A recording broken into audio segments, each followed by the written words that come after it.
اللہ کی رضا پر راضی رہنا، جو کچھ ہو رہا ہے اللہ کی مرضی سے ہو رہا ہے۔ ہمارے والد صاحب ایک واقعہ سنایا کرتے تھے، ایک تھے اللہ کے بندے ولی اللہ صوفی عبد الصمد خان صاحب، جنہیں حضور جی کہا جاتا تھا۔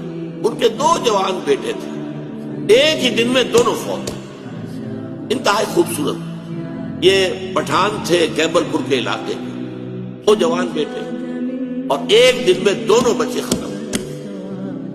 ہمارے والد صاحب بتاتے تھے کہ میں چشمدید گواہ ہوں کہ جب لوگ گئے ہیں، میں بھی گیا ہوں، میں نے دیکھا کہ حضرت جی عبد الصمد خان صاحب رحمت اللہ علیہ، ان کے چہرے پر ملال کا کوئی اثر نہیں۔ لوگ کہتے تھے حضور بڑا افسوس ہے۔ بھائی افسوس کا ہے، اللہ کا مال تھا، اللہ نے لے لیا۔ اللہ کچھ دے دے تو اترایا نہ کرو، کچھ چھین لے تو افسوس نہ کیا کرو۔ اللہ نے چھینا ہے، کوئی حکمت ہو۔